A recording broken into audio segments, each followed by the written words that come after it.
The name of the conference got changed to Solid Waste Management Comparison.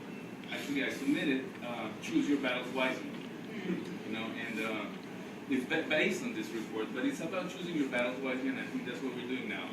So this comes up as we read a newspaper article that said Seattle and Copenhagen both have 55% recycling rates.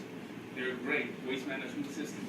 So people all over the country started to come here, and Seattle really got it together. So Councilman Richard Conlon knew this was not precisely right, and hired us to do a little comparative analysis of the two systems as much as we could find, and to frame it in a bigger picture to see how well we were doing, to see if it's a matter of showing it to other people. So we quickly identified that they were comparable, almost the same number of inhabitants, almost the same number of households, a little more workplaces in Seattle than in Copenhagen, but it's really comparable. The area of Copenhagen is a third of the area of Seattle, which talks about density, but that's another subject. So we had some figures.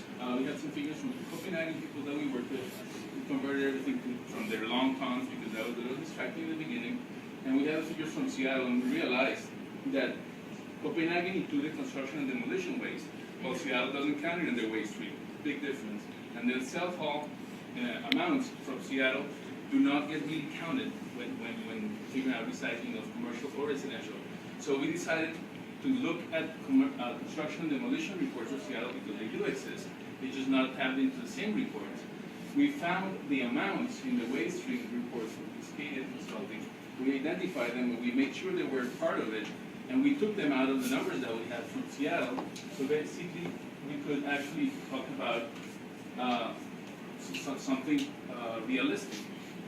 And we also discounted those amounts of construction into the report of the City of Seattle and allocated the amounts to do this. And that's technical, and I could go on and on about it, but this allowed us basically to disappear and finally compare apples to apples. So we found that pretty much Copenhagen and Seattle are around each other. Seattle produces 10% more waste per inhabitant, but produces 5% less waste per office space, perhaps, because we have more. But what does this tell us? Nothing, really. This is total waste. Total waste amount produced. So we're pretty much on par with Copenhagen, that has great zero waste policies. We're pretty much not great, but this is really the subject we're going to focus on. So we're talking about recycling. So we found out the recycling rate of Copenhagen, published in 2004, was 56%. In 2016, it was 54%. So yeah, sure, the reporter picked up 55%, but he left out the fact that construction and demolition is 43% of the whole waste stream, and he left out that construction and demolition is recycled 90% in the Copenhagen recycling facility. So basically, of the whole amount recycled rate, 70% belongs to construction and demolition. So that's kind of bizarre. So we took it out, and we said, without construction and demolition, Seattle only recycles 30%, but incinerates 70%, two-thirds of all the waste, which is a subject of conversation about zero waste policies. They have taxation that allows its separation at source. All of these aspects are crucial to understand the situation, but it's not the subject of this. We're going to focus on the amounts of Seattle. So we were able to figure out, by doing these operations, sure, residential is 56%, commercial is 55%, and self-haul is 31%. What does this tell us? Well, it tells us that really 52% could be the recycling rate, but if we had into account the construction and demolition, that is waste we generate, we're talking about 49%. Is that relevant? I bet that any reporter would say the next battle is to make it 50%. Really, is that the thing? Or shall we actually focus on our footprint, for example? Copenhagen landfills 5% of the amount Seattle landfills. That's a pretty interesting situation, and they recover the energy from the rest. They also deal with their waste 3.1 miles from their city hall. That's their main construction and demolition recycling. Their main waste incineration is inside the radius, and the other supporting services that take smaller amounts are 6 miles away from the radius. Seattle landfills, these are Seattle landfills in the area. They're all closed. We've done, and we made it in the code. It's illegal because it's too dangerous. So what do? Well, we send it down to Oregon. Sven Ocken would say that it was a matter of morals, not even economy. That it should be immoral to pee in your neighbor's yard, even if you pay him for it. It should be immoral, but that's a different thing. But if you don't want to talk about morals, talk about energy. We send a piggyback train 300 miles.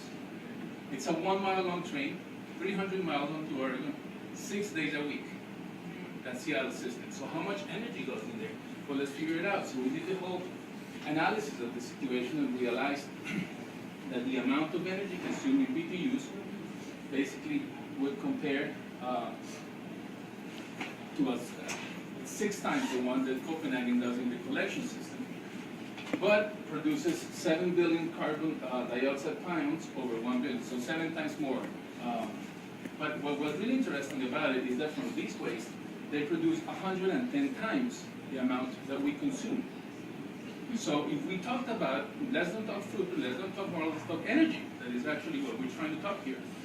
So let's think that their system is 110 times better than what they take, and our system is a linear system. No matter how we want to look at it, it will always be a linear system, while they understand a cyclical system of energy, because the bottom line is energy. That's what our bottom line should be. So how is this possible? Well, waste is powerful. I just have 2 things to say here. This is the amount of plastics, glass, paper, the contents of the waste streams that the report went through. You just see plastic 12.5%. Seattle has a really bizarre way of recycling. They only recycle what is commercially positive. But the rest, they just landfill it. Plastic takes 400 years to decompose in the landfills, have no methane to give, yet it's made of oil. So a barrel of oil, 3 barrels of waste, garbage, of rich contents in plastic, has the same energy as a barrel of oil. So it's a real resource. It might not be renewable, but it's a resource for energy. So how do they do this in Copenhagen? They have these 2 beauties of waste-to-energy facilities that produce this amount of energy from the waste. And this one, all of them share with other municipalities.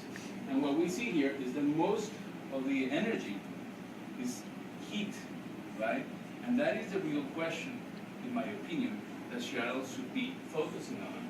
Because it's not about implementing a waste-to-energy. A waste-to-energy plant has no logic if you don't have a district energy